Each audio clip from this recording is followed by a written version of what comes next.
Good morning, all of you. Today we are going to read class 7th SST History, chapter number 4 Mughals, part 2a. So, in the previous video, I had explained in detail about the Akbar. Now, let us carry on the next Mughal emperor of the time after the Akbar. So, the Akbar son, his name was Jahangir, who ascended the throne in 1605 and he was there up to 1627. Prince Salim, later Jahangir, was born on 31st August 1569 in Fatehpur Sikri to Akbar and one of his wives, Maryam uz Zamani or Jodha Bai, the daughter of Raja Bharmal of Amber. So basically, Prince Salim was born by one of the wife of Akbar, that Hindu Rajput, that is her name was Jodha Bai or Harkha Bai. Akbar's previous children had died in infancy and he had sought the help of holy man produce a son. So when Akbar's the newborn babies get died after the birth, so he went to the place of Sheikh Salim Chishti and asked blessing from him, and after get blessing from him he got a son that is named Salim or Prince Salim. So because of it was the blessing of Sheikh Salim, and that's why he give the name to his son Salim, and also he called him Sekhu Baba very fondly. Prince Salim was succeeded to throne on Thursday 3 November 1605 after the 8th day of his father's death. Salim ascended to throne with the title of Nuruddin Muhammad Jahangir Badshah Ghazi. So this was the title when when he got the throne and he ascended the throne, he took this title. And his after that his 22-year reign was started at the age of 36. Jahangir soon after had to fend off his own son Prince Khusro Mirza when the latter attempted to claim the throne based on Akbar's will to become his next heir. So Khusro Mirza was the son of Jahangir basically, and Akbar wanted Khusro Mirza to be on the throne after him. But Jahangir got to know about this, and Khusro Mirza has rebelled against his father, and Khusro Mirza was defeated in 606 and confined in the fort of Agra. So he was prisoned by his own father into Agra. As punishment, Khusro Mirza was handed over to his younger brother and partially blinded and killed. So Prince Salim, he had handed over his own son to his other son to make him blind, and after making him blind, and they killed the Khusro Mirza on the order of Jahangir. Jahangir was responsible for ending a century long struggle with the state of Mewar. So, if we talk about the achievement of the Jahangir, what did he achieve during his rule? The first achievement was the fight between Mewar. It was almost a century long fight between the Mewar and the Mughals. So, it was ended at the time of the Jahangir. The campaign against Rajputs were pushed so extensively that they were made to submit with the great loss and loss of life and property. So, during the war between Mewar, the Rajputs and the Mughal Empire, it led to the great loss of life as well as the property. So this create the so much problem during that time, and though the Mughal Empire was partially able to control over the Mewar. In the year 1594, Jahangir was dispatched by his father, the Emperor Akbar, alongside Abu Hassan Asaf Khan, also known as Mirza Zafar Beg, son of Mirza Ghias Beg Isfahani and brother of Noor Jahan. So, Jahangir and the brother of Noor Jahan and Abul Fazl ibn Mubarak. So, three people are there. They went to defeat the Veer Singh Dev of Bundela and they wanted to capture the city Orcha because the Orcha was the center of revolt during the reign of Akbar. So Akbar sent his own son before his accesses the throne as a prince. He sent Jahangir along with some of the nobles with him to defeat the Veer Singh Dev of Bundela and capture the city of Orcha. So this was they have done, they have achieved that, and also this gives us little sparkle in the eyes of Akbar to make him the next successor.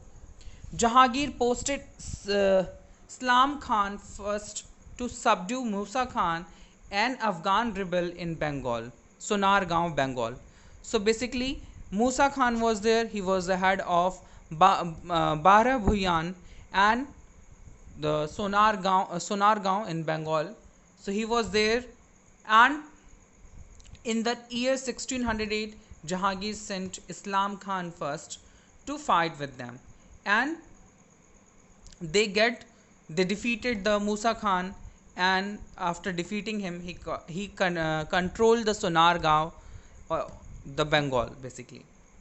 In the year 1615, Jahangir also thought of capturing Kangra fort, and which Akbar had failed to do so.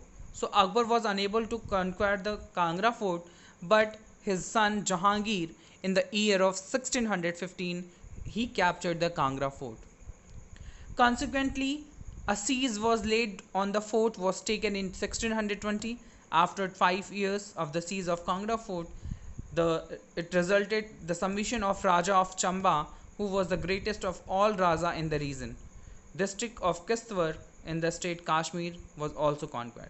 So basically, the Raja of Chamba, he was the leader of the all other smaller kingdom, and the Jahangir defeated the Raja of Chamba and controlled his fort, seized his fort, and also this shows that the Jahangir had moved to the northern part of the Indian subcontinent also. So this shows us the area what was covered by Akbar. It was already it was also getting more and more and great and great. Mewar Amar Singh, who finally surrendered in 1613 to Khurram forces. So Khurram was there, the Prince Khurram, the son of Jahangir, and he's asked his son to fight against the Mewar ruler, the Amar Singh. So in the year 1613, he surrendered himself, and on the next time, in the very next time, the Jahangir led his movement to the northeast also, where they clashed with the Ahoms of Assam, whose guerrilla tactics gave the Mughals a hard time. So Ahoms of Assam means current day Assam region was there during that time, and where Ahom tribal groups were living over there. So Ahom were so strong, and because of the physical features, because of the mountain and the rivers are present over there, because of it, the Mughals get defeated by the several times they get defeated by the Ahoms, but it creates a lot of problems to the Mughals to took over control on the Ahoms. But after taking control, they released themselves by the hand of the Mughal emperor. In the northern India, Jahangir forces under Khurram defeated the other principal adversary, the Raja of Kangra, in 1615. So as I told, in the year of 1650, the Raja of Kangra was there, and he was also get defeated by the Prince Khurram under the Jahangir regime. In the year 1622, Jahangir sent his son Prince Khurram to fight against the combined forces Ahmednagar, Bijapur, Golconda, the present day Karnataka. And this area, these kingdoms, Ahmednagar, Bijapur, and Golconda, were very famous. And this reason were also Akbar also wanted to try to conquer these area, but was unable to do so. So Jahangir sent his son Prince Khurram again, and when he get some victory over the Ahmednagar, Bijapur, and Golconda, he came back and asked for the power, or asked the Jahangir to leave the throne, and he asked him to be the emperor in place of the Jahangir. Jahangir was succeeded by his third son. His name was Khurram, who took the name of Shah Jahan. So Shah Jahan was previously he was known as Khurram, and Khurram is on the prince who led the many battles, or who fought a lot for his father Jahangir, and he annexed a lot of territory of India, which was not covered by his grandfather Akbar. During the reign of Jahangir, many Europeans came visit to the Jahangir. One of them was from the England, that is William Hawkins and Sir Thomas Roe. They visited to court of Jahangir to secure a trade concession. Basically, they wanted to trade concession because trade concession led them to trade easily without paying heavy taxes. Sir Thomas Roe was the England's first ambassador to the Mughal court, who came to Mughal court and seek permission from Jahangir to trade with the Mughal Empire. And he also get the permission to set a factory, that is the office of trade, at the Surat. So this was the first step that was started by the British, and soon after you will read in your next classes that how the Britishers this permission led to the Britishers enters in India. Tujhke Jahangiri, this was the autobiography. It was written in Persian. It was the autobiography of the Jahangir, and Jahangir was very fascinated with art and architecture.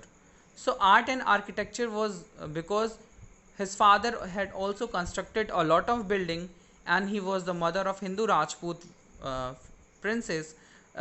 He was a son of Hindu princess, so that's why he already got fascinated with the Muslim religion as well as and Hindu religion both.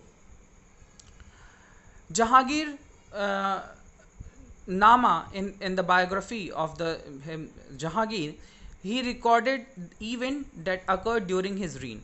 So Jahangir Nama gives the detail about the events. What were the events during his reign or the rule? Description of flora and fauna, that it was done by his great grandfather, that is Babur. He also wrote the flora and fauna in his autobiography, that is Babur Nama. So here in Jahangir also wrote flora and fauna that he encountered, means that he faced or that he looked or saw basically directly by himself. And the other aspects of daily life and the daily routine. Also commissioned the court painters such as Ustad Mansoor to paint the detailed pieces that the world accompany his vivid prose. So basically Jahangir Nama was a book that contains the many of the information regarding the Indian subcontinent, and it also shows the patronizing of the Jahangir in the art. So because the Jahangir Nama was get painted by the Ustad Mansoor, and he painted a several small paintings, that is the Mughal painting. This you will read in the next chapter. So Mughal painting was the part of painting which reflect the miniature painting basically. So miniature painting was painted in the Jahangirnama, and it gives a various information regarding the Mughal Empire and the Jahangir reign. Jahangir bound and displayed much of art that he commissioned in the elaborate albums of hundred of images. So he definitely he was patron of art, because he can elaborate albums of 100 images, means it contains a different of images, and the images mostly of zoology. And Jahangir took his expertise of art very seriously, and he also preserved painting from the Akbar periods. So though Akbar was also patron of art and architecture, he also had the karkhanas to paint the painters. He trained the painters to paint. So the paintings were which were during the rule of Akbar, that paintings were also preserved by his son Jahangir. Now, Jahangir married many of the princes, whom of them many were the Rajput princes and many were the Muslim princes also. So one of the his wife, a woman whom he married, her name was Mehrun Nisa, or after getting married, she was named Noor Jahan. Though Mehrun Nisa was a widow, but she again married by Jahangir in the year 1612 on 25th May. Mehrun Nisa became his indisputable chief consort and favorite wife. So, after getting married to Mehrun Nisa become his favorite wife immediately after their marriage. She was very witty, intelligent, and beautiful.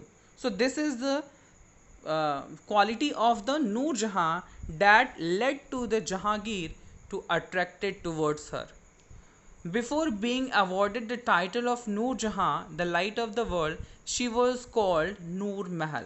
So Noor Mahal was the name which was given earlier after the marriage of Mehrun Nisa, and after and fondly she was given as the title of Noor Jahan by Jahangir, her husband. So at the last period of the Jahangir, that Noor Jahan was become most prominent leader during the Mughal Empire. So Noor Jahan took various decisions on the behalf of Jahangir, because during that time Jahangir was fell ill, and because of that Noor Jahan took the decision in the name of Jahangir.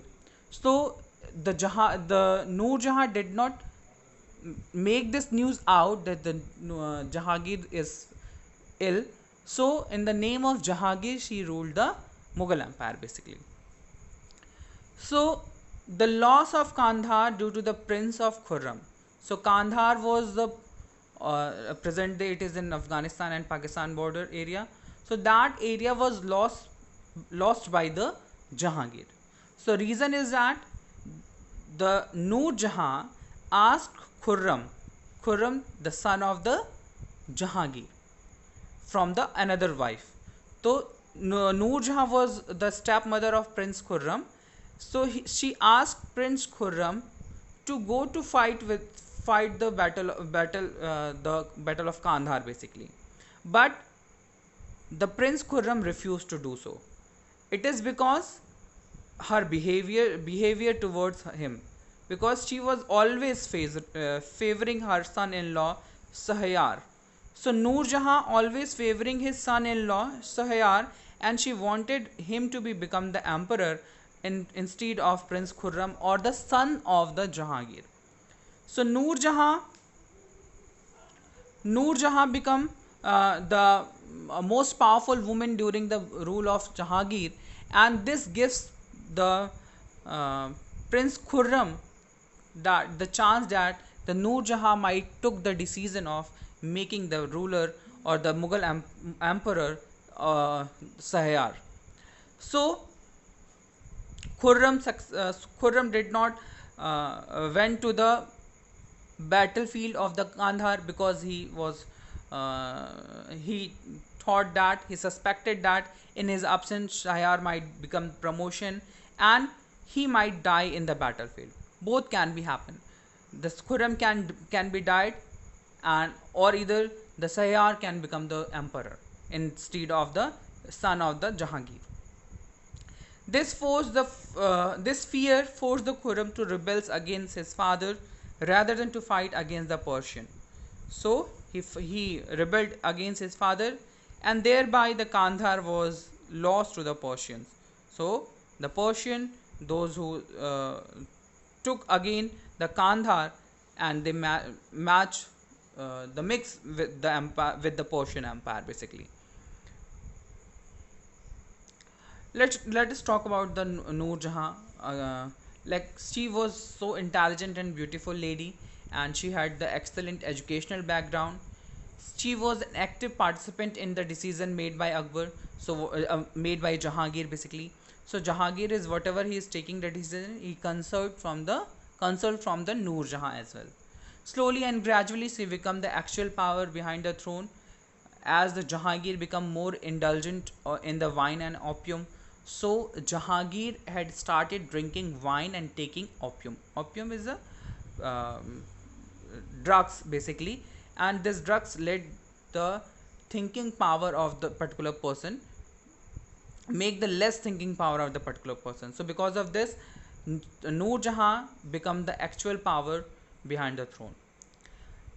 Her near and dear relative acquired the important position in the Mughal court, termed as a Noor Jahan Janta by historian. Noor Jahan Janta means the dictatorship of the Noor Jahan. Means that Noor Jahan took the decision, and she decided by herself, and she given an important position of her own relative and dear persons in the post of the Mughal court.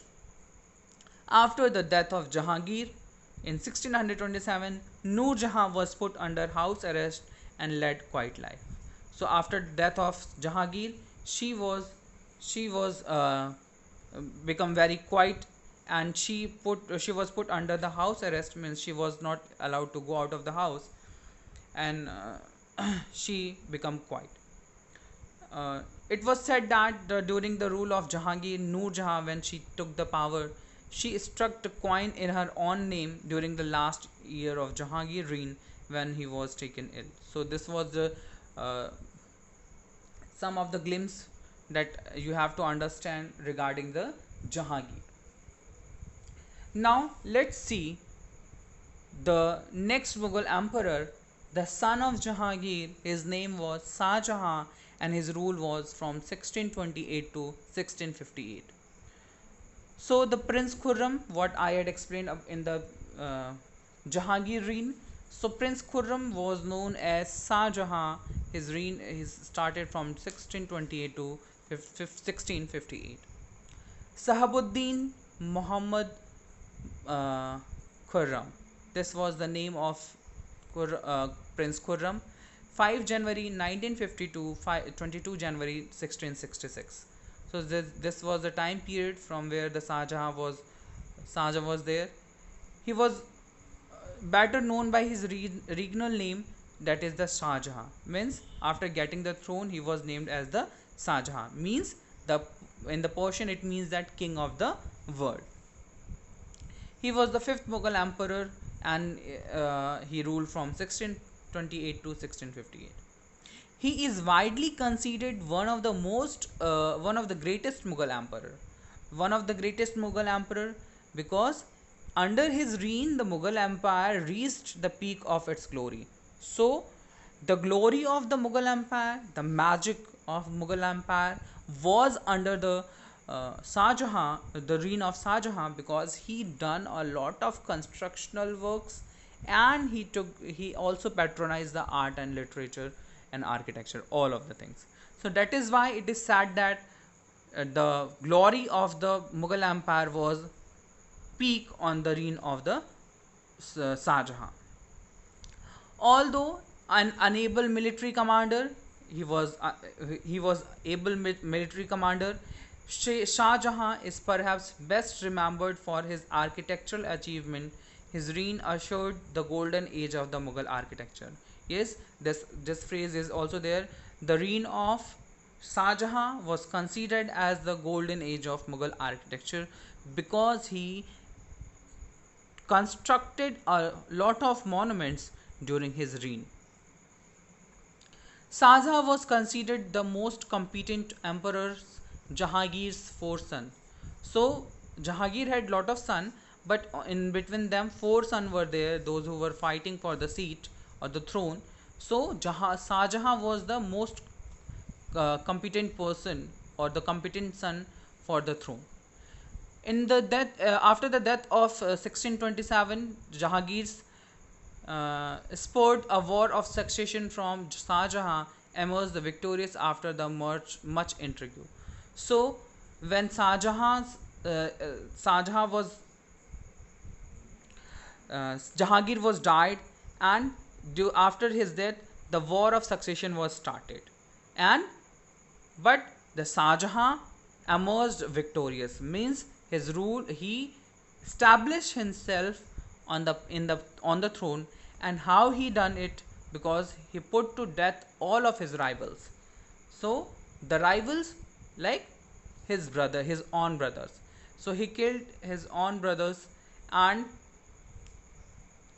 uh, he ascended the throne in 1623, and in the Agra under the regal name of Shah Jahan. So Prince Khurram took the name of Shah Jahan, and which was originally given to his princely title. So Shah Jahan was already, it was the name given as a title, princely title. When he was prince, this name was given, but he took this name again when he ascended the throne. His rule saw many grand buildings, projects, and including the Red Fort and the Shah Jahan Mosque. So he constructed a lot of buildings like Red Fort, Shah Jahan Mosque, etc. And the first occasion for Khurram to test his military prowess was during the Mughal campaign against the Rajput state of Mewar, which had been hostile force to the Mughal since Akbar reign. So Rajput of Mewar, again this was the battle that is with the Akbar also, the Jahangir also, and the Shah Jahan also. So the continuous three of the Mughal ruler, they were fighting with the Mewar and wanted to take control over that. In 1632, Shah Jahan captured the fortress of Daulatabad, Maharashtra, and he imprisoned the Nizam Hossein Shah of the Shahi dynasty of the Ahmednagar. So basically, he took control over Daulatabad and Ahmednagar and Golconda and Bijapur in the continuous year of the up to year 1636. So this was the great achievement of Shah Jahan of conquering these areas which the his father Jahangir and his grandfather Akbar were trying to conquer all these areas. Shah Jahan appointed Aurangzeb as a viceroy of the Deccan, consisting of Khandesh, Berar, Telangana, and Daulatabad. So Aurangzeb was assigned as a viceroy of the Deccan, like Khandesh, Berar, Telangana, and Daulatabad. So these were the areas in the Karnataka and the near area, Karnataka and the Andhra Pradesh areas. So this was the area was under the Aurangzeb. During his viceroyalty, Aurangzeb conquered Baglana, then Golconda in 1656. So this was the time when, after getting these viceroyalty of the Deccan, he also conquered the Baglana and Golconda and then Bijapur in 1657. So finally, the though the Bijapur, Golconda, and the Ahmednagar, Berar, these all were the forts. They always get freed themselves from the Mughal hands. Always, they always revolted and get make them free from the hand of the Mughal empire. But always the other emperors, they tried to capture those areas, because they wanted to expand their empire. So for that they have conquered those areas. So in the year of up to 1657, Aurangzeb conquered the Golconda, Bijapur, and the Baglana. The Mughal Empire continued to expand moderately during his reign, and his son commanded a large army on different fronts.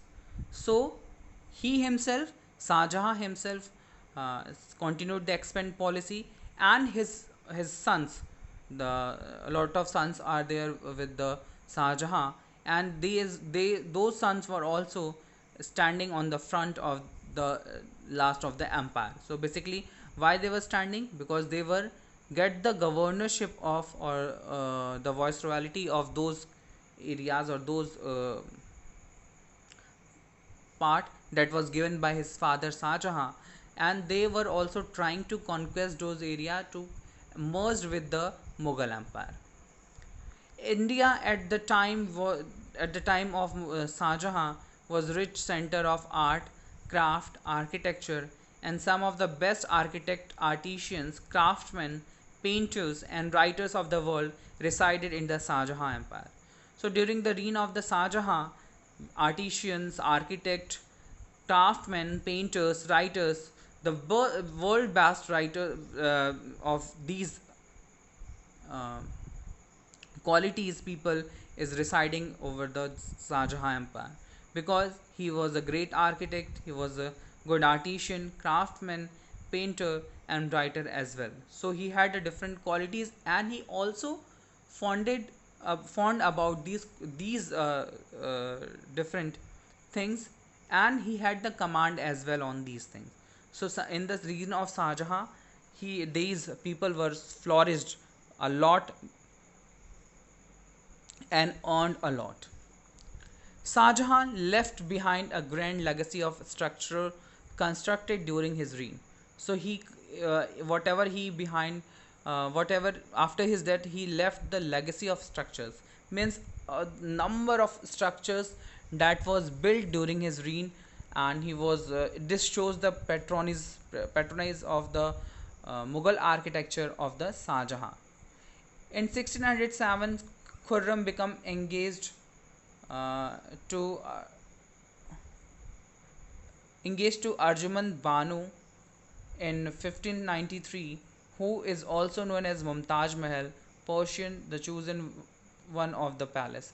So basically, Khurram, the Shah Jahan was get married in the year 1607 to Mumtaz Mahal, and many other wives were there of the Shah Jahan, but Mumtaz Mahal was the most beloved one of the Shah Jahan, and in the memory of Mumtaz Mahal, Shah Jahan constructed the Taj Mahal after the death of her wife, his wife Mumtaz Mahal. So this Taj Mahal, you know very well, in the memory of his beloved wife Mumtaz Mahal, he constructed the Taj Mahal. His other constructions are like Red Fort, the Delhi Fort or the Lal Killa, and the large section of the Agra Fort. What the Agra Fort, it was constructed by Akbar, and other. He also done a lot of development in the Agra Fort, the Jama Masjid, the Wazir Khan Mosque, the Moti Masjid, the Salimar Garden. He also development the Lahore Fort, the Mahabhat Khan Mosque in Peshawar, Mini Qutub Minar in Hastsal, Jahangir Mausoleum. Mausoleum is what? The graveyard of the uh, ruler or the particular person. So Jahangir graveyard also he constructed, his father tomb basically, and his father tomb was constructed by him but overseen by her stepmother Noor Jahan, that we have read about the Noor Jahan in the previous slide. So Noor Jahan took the charge of the Jahangir Mausoleum, and she was under the observance of the Noor Jahan. He also had the peacock throne, that is the Takht House, made to celebrate his rule. So Takht House is a very grand seating or the chair on which the Shah Jahan used to sit on that. So this was made up of different metals like gold and silver, and it also had the precious stone on that, and also the Kohinoor diamond was there on the Takht House. See, there are some pictures of the monument that he constructed: the Agra Fort, Pearl Fort, Shalimar Garden, Lahore Fort, Shah Jahan Mosque, Jahangir Mausoleum, Taj Mahal, and many more. During the rule of or the reign of Shah Jahan, he contributed the striking three metal coins: the gold, that is called mohar. Gold coin was known as mohar. Silver coin was known as rupee. Copper coin was known as dam. So this was the same name that was under the rule of the Sher Shah Suri. These coins sometimes name bearing the name of Khurram, that was the previously name of Shah Jahan, that was also struck on these coins. The gold mohr was minted in Akbarabad. The silver rupees of coin were minted in Patna, and copper coin was minted in the Daryakot mint. So these were the places where these coins were minted. In the month of September 1657, Shah Jahan fell ill very seriously.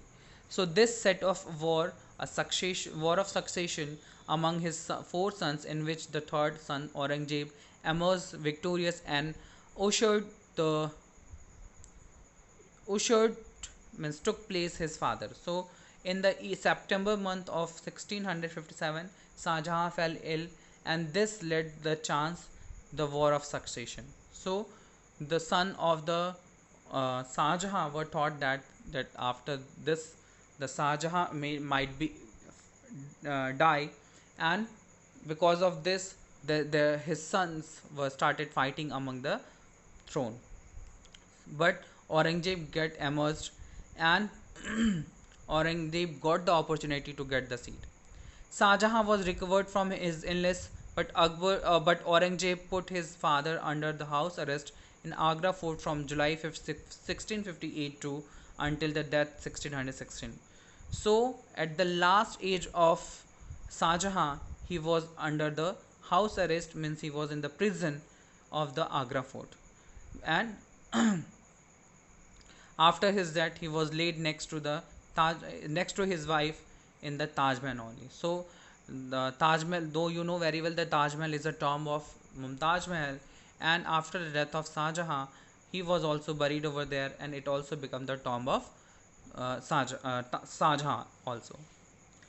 The main book was written during the rule of Shah Jahan, that is the Padshah Nama or the Badshah Nama, that is the chronicle of Emperor Shah Jahan, is a genuine work written by as an official history of the Mughal Empire. So it was the official history of the Mughal Empire, and it was written by his one of the writer, that is Abdul Hamid Lahori. There is one unillustrated text. Its name was Shah Jahan Nama. Unillustrated means without pictures, and Badshah Nama or the Badshah Nama was the illustrated manuscript.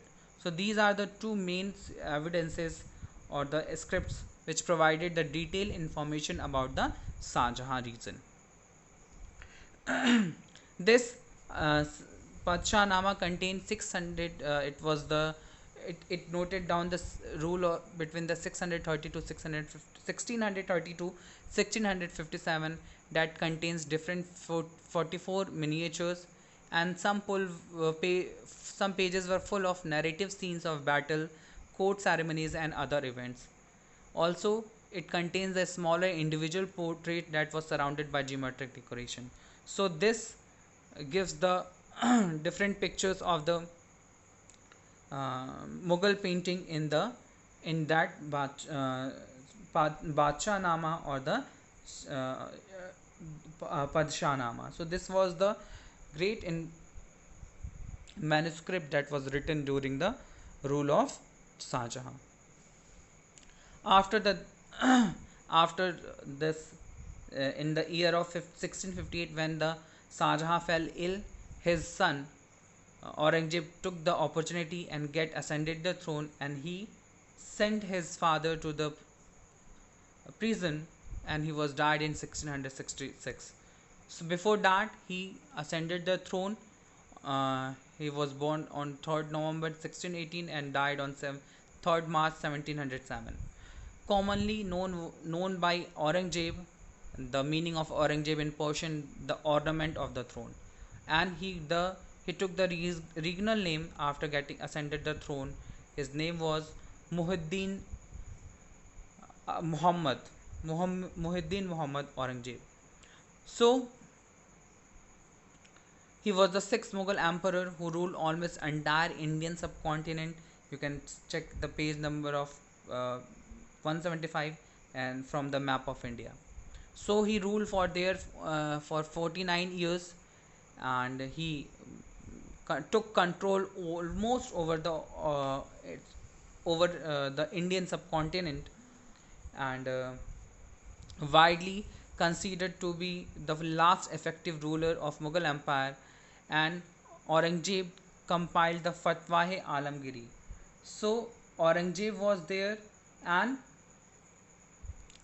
he considered as the last effective ruler. Why he said effective ruler?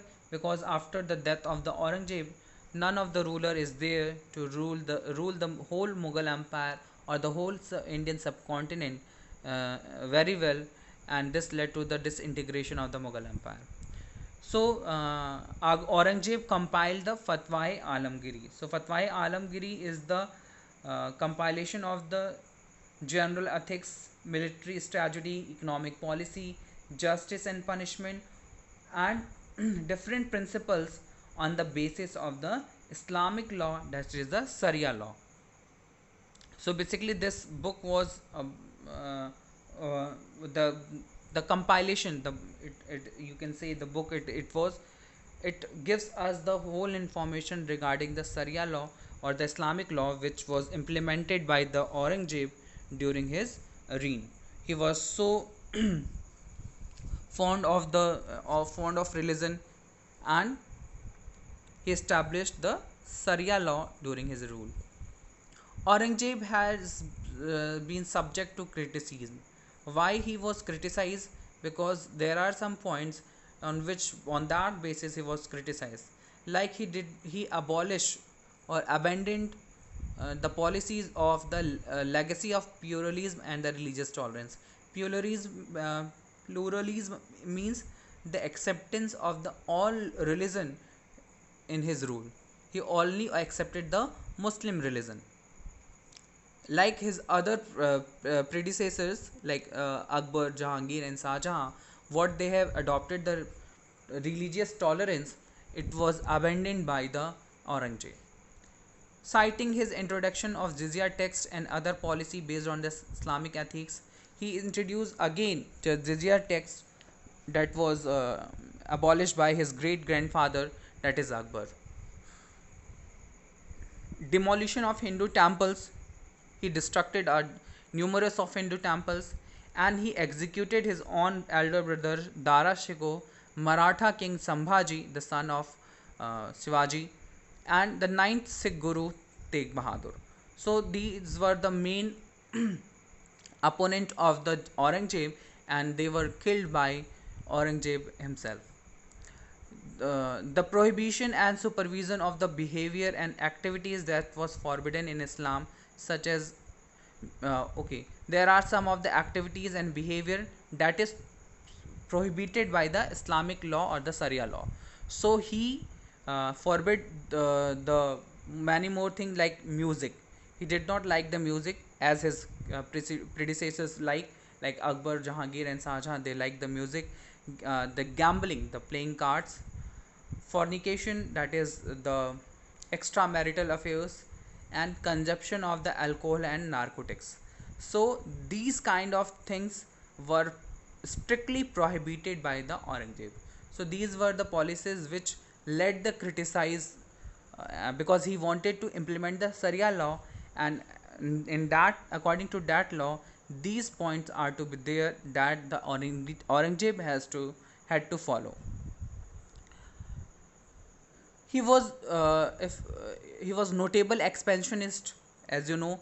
At the During the rule of Akbar, the Akbar took the control of approximately two-third of India, but when it comes to the Aurangzeb, he took control almost whole entire Indian subcontinent.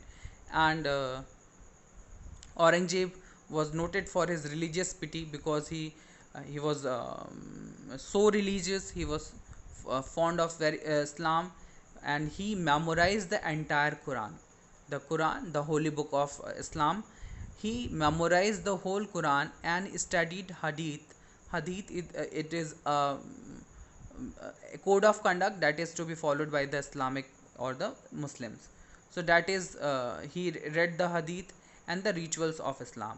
So basically, uh, he uh, he wanted to he wanted the his subject to know a lot of things about the Islamic law or the Sharia law. Unlike his predecessors, like his father Shah Jahan, Aurangzeb considered the royal treasury to be held in trust for the citizens of the people. So this is the unique feature of the Aurangzeb, that the whatever the royal treasury, that the revenue that comes from the peasants and the other forms of the revenue, those things were not belongs to the Aurangzeb. What his ancestor done, like Shah Jahan, Akbar, and the Jahangir, they have spent the money of the royal treasury, but Aurangzeb did not use that money. He did not enjoy the luxurious life, and his personal expenses and construction of a small mosque was covered by his own earning. So he did not use that royal treasury, royal money, and he himself expend his money by his own earning. So whatever he do, whatever he earn, on that only, in that only he will live his life. And he had constructed a small mosque uh, during his rule. And what he used to do for the earning, he stewed the cap and trade his written copies of the Quran. He copied the Quran by himself. He wrote all those ayats of the Quran, and he sell them. And also he sewed the caps that was worn by the Muslims. So those two things were the the source of income of the Aurangzeb. That is why he was known as the Jinda Peer, or the living saint. So living saint was name given by, because of it only, he did not took the royal treasury for his convenient. He also patronized the work of Islamic and Arabic calligraphy. So these two things that was patronized by him, that is the Arabic calligraphy, the writing of something in a beautiful way, that you have read in the previous chapter. The different policy what he was started is that Akbar was an orthodox Muslim. Subsequent to the policies of three predecessors, he endeavored to make the Islam a dominant force in his reign. So as his predecessor like Akbar, Shah Jahan, and Jahangir, what they have evolved, the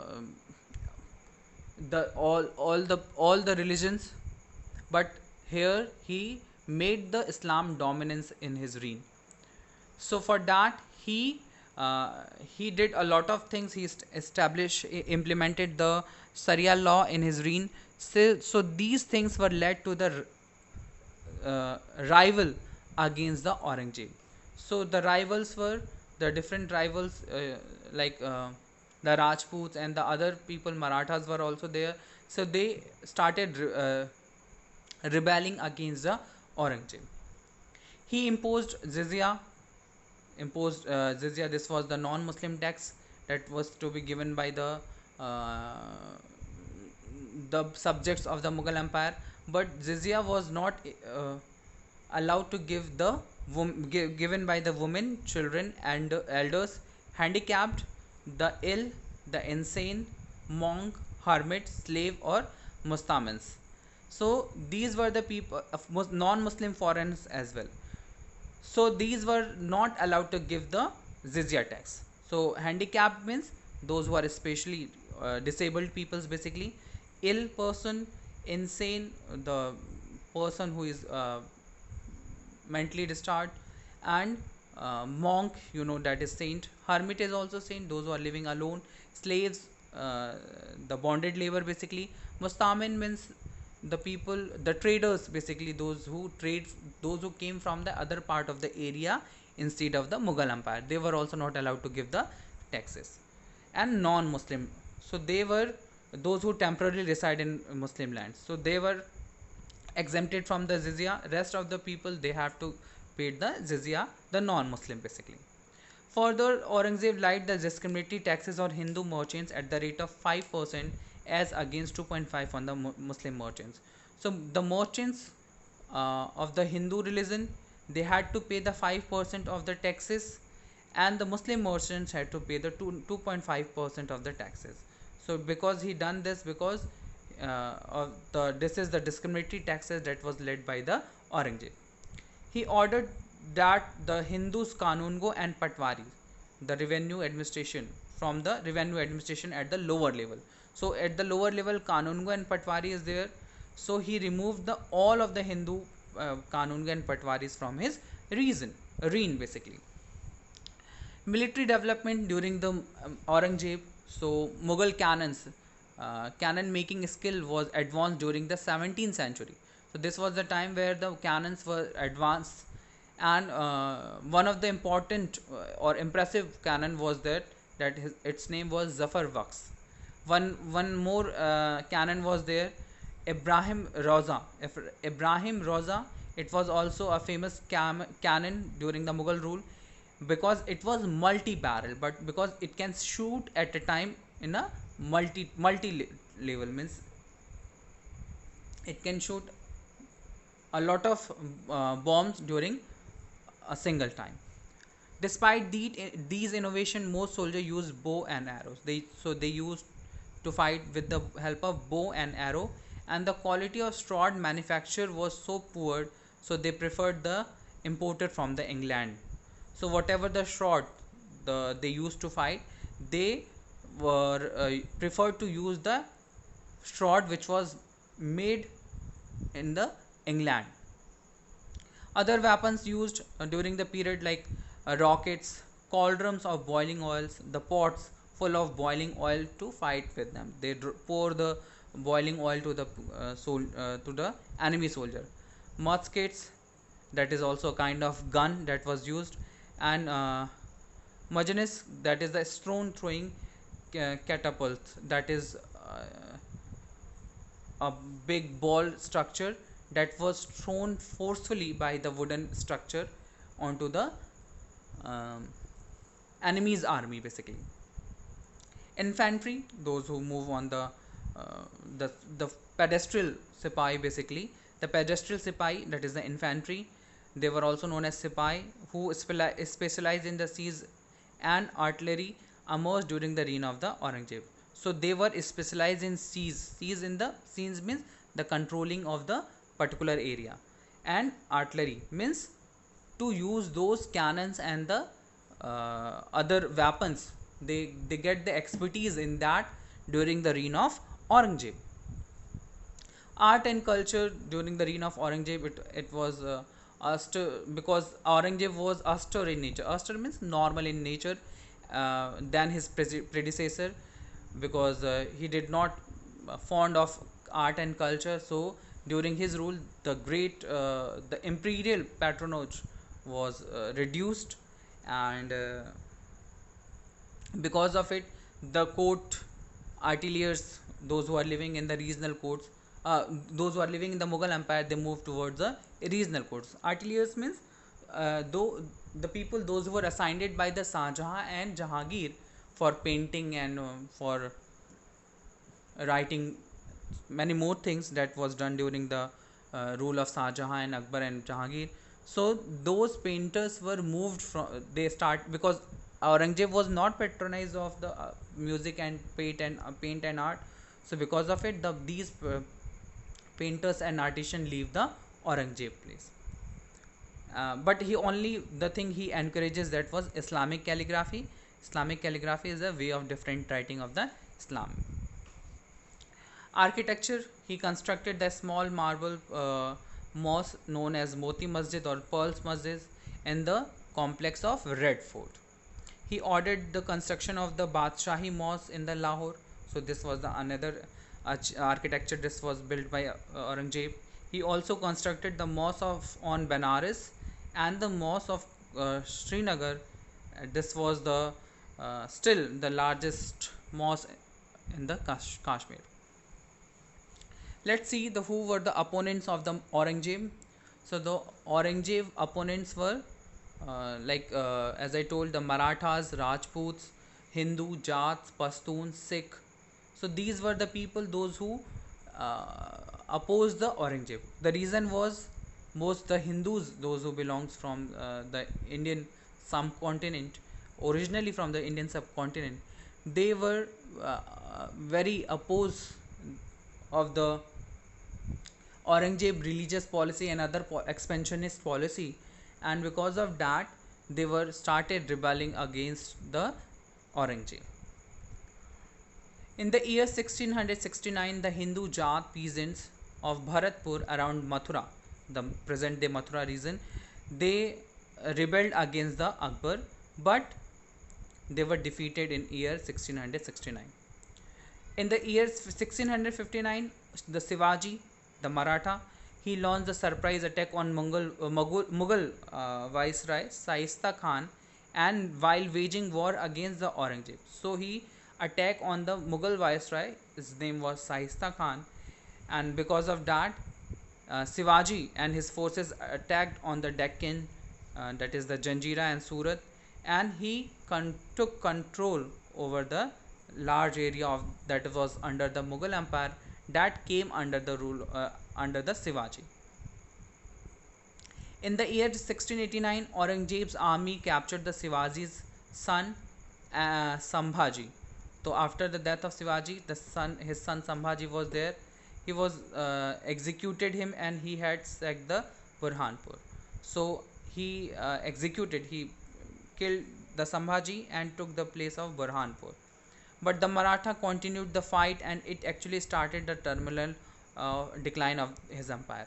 So after the death of Sambhaji, the son of Shivaji, this create the problem to the Mughal empire, because of that, after that only Maratha had started fighting against the Mughal empire and started rebelling against the Aurangzeb. In the year 1679, the Rathore clan under the command of the Durga Das Rathore, he rebelled Aurangzeb when he did not give the permission. The young Rathore, the prince, young Rathore prince, the king, and took the direct command of Jodhpur. So he did not permitted the young prince to get the throne, and because of that, the Durga Das Rathore rebelled against the Aurangzeb. This incident caused the great unrest among the Hindu Rajput rulers under the Aurangzeb and led many rebellions in the Rajputana. So the Aurangzeb did not allow the Rathore prince to become the king. So because of that, the Rajputana group has started rebelling against the Aurangzeb. In the year 1672, the Sanatani, it was a sect, a group of people, those who follow the particular Sanatani faith. So they are living the near area of Delhi. They have also rebelled against the Aurangzeb in the leadership of Birbhan, or they took over the administration of Narnaul. So Narnaul was the area that was under the Satnami, but they were crushed by Aurangzeb upon the personal intervention, with very few escaping alive. So when Aurangzeb took his personal intervention in the defeating of Satnami, so Satnamis were get defeated, and many of the Satnamis were forced to leave that place. In year 1671, the Battle of Saraighat was fought in the easternmost region of the Mughal Empire against the Ahom kingdom. again Ahom kingdom was there. They were again, the Mughal again wanted to conquer the Ahoms, but again they were defeated by Ahoms. So this campaign was led by the Mir Jumla II and the Saista Khan, but they were again defeated by the Ahoms. Maharaja Chhatrasal was the Madhwal Indian warrior from the Bundela Rajput clan. So the Maharaja Chhatrasal belongs to Bundela Rajput clan, and he was also fought against the Mughal Emperor Aurangzeb. And fighting with him, he established his own kingdom in the Bundelkhand and becoming the Maharaja of Panna. So in the Madhya Pradesh, he became the ruler of the Panna by fighting against the Aurangzeb. So this was the whole story, that was uh, the incidents basically, not story, the incident basically regarding the Mughal Empire during their reign. So in the other video, there is the decline of the Mughal Empire, because the Mughals, after the death of the Aurangzeb, there were no other ruler, the capable ruler, though the ruler that who can hold the whole empire very powerfully or strengthily. So because of that, the Indian subcontinent, which was under the Mughal Empire, started uh, the Nawabs, which were the Nizams and Nawabs, which were get the position by the Mughal emperors. They freed themselves and uh, announced independent uh, from the Mughal Empire. So they have took the fully charge of their independent area, and they do not mix with the Mughal Empire. So this was the reason basically where the led to the disintegration of the Mughal Empire and the division of the Mughal Empire basically. So there is a picture of the Bibi Ka Maqbara. Aurangzeb also built a